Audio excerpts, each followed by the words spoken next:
absolutely delighted to have a key fireside taking place. It's building on the theme that we saw there, that we were hearing about healthcare, and that is human connection in the digital age.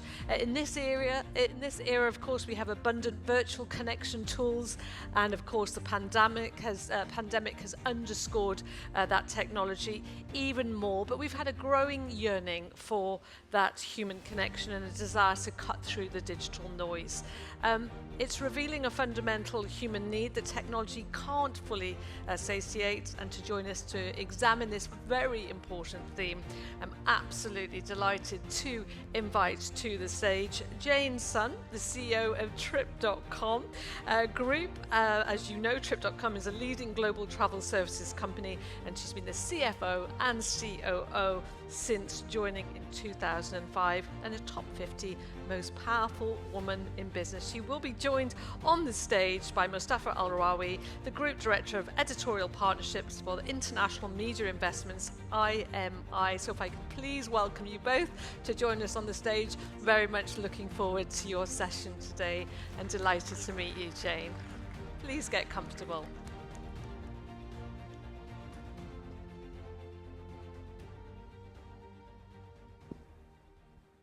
Thank you so much. Welcome, Jane. Thank you for having me. You flew in this morning? Yeah, I just landed. Okay, hopefully it was a good flight. Yeah, very much. Enjoy Emirates every time. Okay, excellent. That's very good. And we're grateful for you being here to listen to this discussion that we're going to have now with Jane Sun, CEO of Trip.com, the global travel company.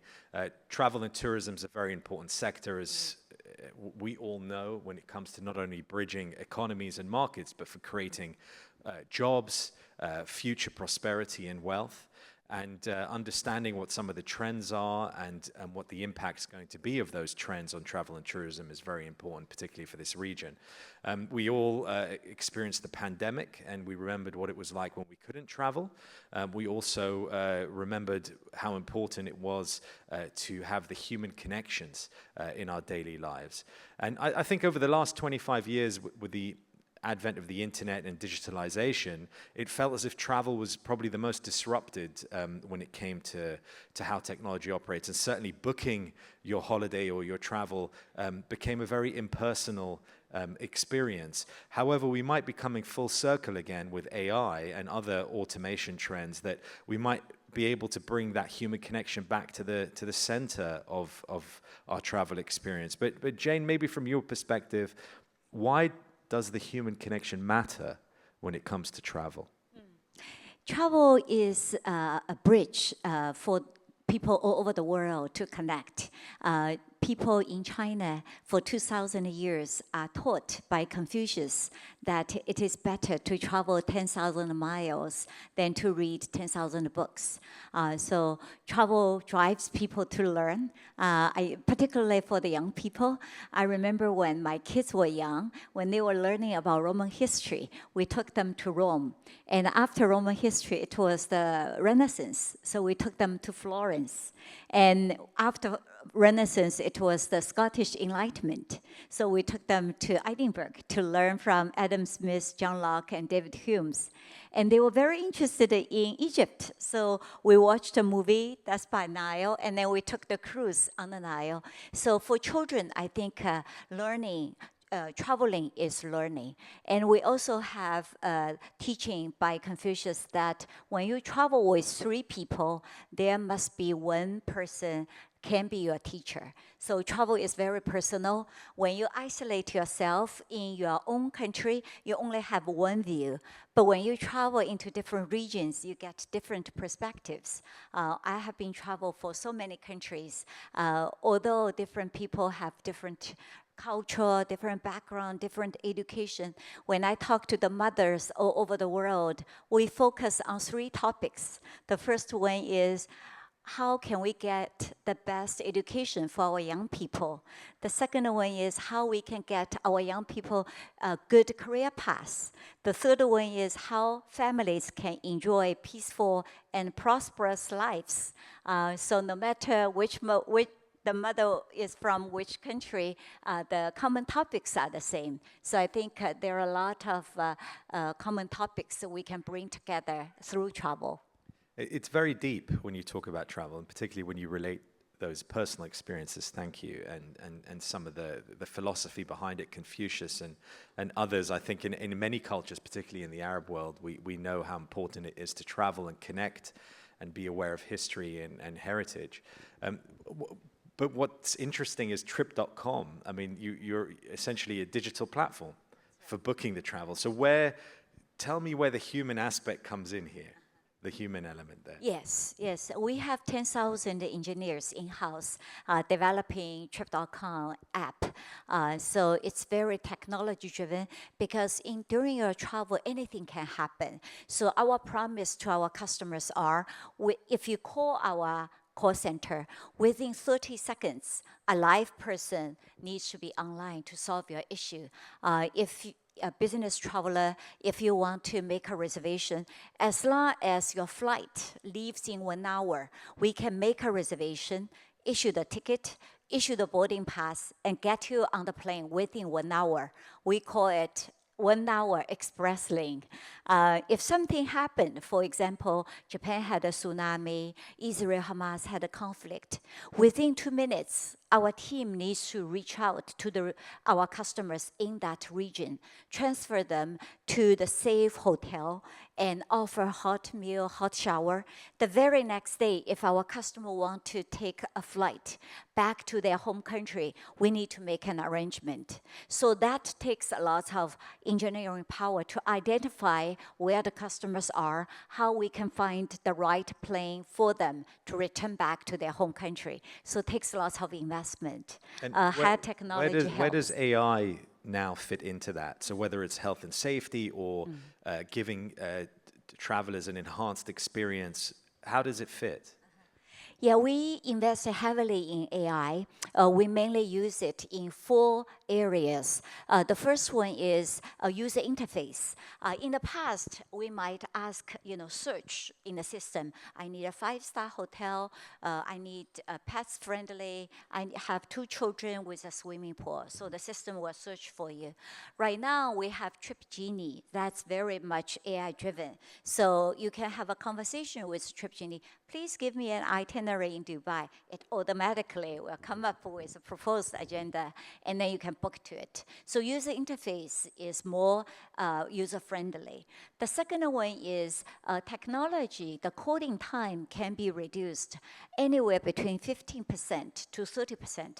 That's a huge uplift for productivity. The third one is customer service level can be enhanced because the technology will enable you to identify the best solution for the customers. And lastly is the content generation. Use technology, we'll be able to curate videos, pictures, have a much better content to be presented to our customers. And I think after the pandemic, when demand started to come back for travel, there was a lot of strain on the industry, particularly as you mentioned, customer service, having enough staff to deal with things. So technology became very, very important for bridging the gap. We're now expecting that demand will surpass pre-COVID finally this year worldwide. And how are you seeing the overall trend for travel in the world? In our platform, we look at both demand side and supply side. Our demand side have far exceeded 2019 level, but on the supply side, for some region, we still have 3 major bottlenecks. The first one is the visa application. For Europe and United States, it can take anywhere between 3 months to 6 months. However, for GCC countries, UAE is doing wonderfully because we have free visa for lots of people from China. The second one is the direct flight. It's the market recovered to about 70 to 80%. So I'm looking forward for a full recovery by the end of this year. The third one is service quality and capability. Lots of countries are running short of the staffs. Therefore, the quality and service capability still is lagging behind demand. But I'm very glad to see that we are bringing lots of customers to this region. The growth into UAE is 3 digits, and we are very much looking forward to not only bring customers to the region and bring buying power and opportunities to this region, we also love to invite people in UAE, in Gulf country, in the Middle East to visit China. Is China demand coming back? Is travel getting stronger in China at the moment? Yes, we have 4 segments. The first one is domestic China. We're targeting to grow that business by 2 to 3 times GDP growth. The second piece is outbound growth. Outbound growth is about 30% growth. The third one is international to international. That is growing about 50% plus. And the last one is bring people from the rest of the world into China. So the government has given free visa to more than 30 countries, including the UAE countries, in Gulf countries, and also in Europe, Australia, and New Zealand. So we have seen huge demand from the rest of the world into China also. You were at the last Superbridge Summit, and since then you've opened an office in Dubai. And in particular, you're partnering with destinations in this region as well. How important is this region for your business? Very important. I think the Middle East is situated in the center of the connection. From here, you can go anywhere, to Africa, to Europe, to the United States, to Asia. So we pay lots of attention to this region. Ever since we opened our office in this region, our business have grown 3 digits. And there is a long way for us to grow. So we very much love to team up with all of you, highlight the beautiful hidden treasures for this region, and shoot very beautiful pictures and also videos so that we can present it to our potential customers who have never been here. It's so rich in history. People are so friendly. I'm sure in the future it will become a very popular travel destination. And we've seen the wider trend. It's on the up, which is good. It's strong. It's robust. But within that, there are certain sub trends that people might not be aware of. Something called the 3 E's. Yes. Can you talk us through that? Sure. What are the 3 E's? Sure. So when we look at the new trends, we summarize it in 3 E's. The first E is entertainment plus travel. Young people really like concerts, music festivals. In March, Taylor Swift's concert in Singapore brought lots of people over to Singapore. So it's a great success. So we're hosting a lot of events, F1 events, concerts, and hopefully going forward, we'll be able to host more events here in the Middle East to bring more young people here. The second one is eco-friendly travel. So young people really pay attention to travel with green initiatives in their mind. So when they try to rent a car, we try to promote electronic vehicle. When they try to select a flight, we try to recommend a newer plane, which take into consideration of reducing emission. When we work with our hotel partners, we advise them to install solar panel, which can potential to reduce the emission. So green travel is very important. And for business travelers, not only the company will set a target for the dollar amount they can spend for the whole year, they also set a target on total emission they can emit during the year. So if one customer, one employees are exceeding that limit, we need to do everything we can to reduce the emission. I'm sure technology helps with that, to be able to deliver that information and provide that kind of transparency. Yeah. Exactly. And the third E is elderly friendly. So people in China retire quite early legally. Between the age 50, 60, they are already retiring. And this is the generation after Deng Xiaoping opened the door. They made money, they're healthy, and they have time. So when I flew in this morning, the lady sitting next to me was a professor, architecture professor. She takes a business class, fly Emirates into this region. She tells me that she likes to explore the world because she is very interested in looking at different building constructions. So these are the people. Is it more are they looking for experiences, Yeah. the elderly travelers? Yes. That architecture, culture, Yeah. art, these kind of things. Yeah, very much so, very much so. So if we can provide this kind of experience, it would be a wonderful potential going forward. And the UAE, does it offer that to all three E's, if you like? Does the UAE deliver on those trends? I think so. I think UAE is very open. More than 90% of the population are from the rest of the world. We'll be able to host wonderful events here. UAE also are famous for eco-friendliness. UAE also are very open. The fact the lady, for example, I mentioned, she selected UAE as her destination is a good demonstration that elderly, friendly environment is attracting people from China and Asia into this region. We have about a minute left, and I wanted to just ask you about leadership, because we've heard this morning how important leadership is to ensure strategy and delivery on success, prosperity, wealth creation. For your personal journey as a leader, how significant has it been that you're a woman too, when in that part of your journey? What does it bring to your leadership experience? Yeah, I'm the very few CEO in the high-tech industry who are female, and I feel tremendous responsibility to pave the way for our future leaders. So in Trip.com, we do quite a lot of work to support women for their leadership. For example, when women are pregnant, we offer free taxi to bring them to work and take them home. When the baby is born, we give them $10,000 per year for consecutively 5 years, and we commit to $1 billion to support our employees for work-life balance. I think a woman can bring a lot of traits in daily work. They are very good with communication.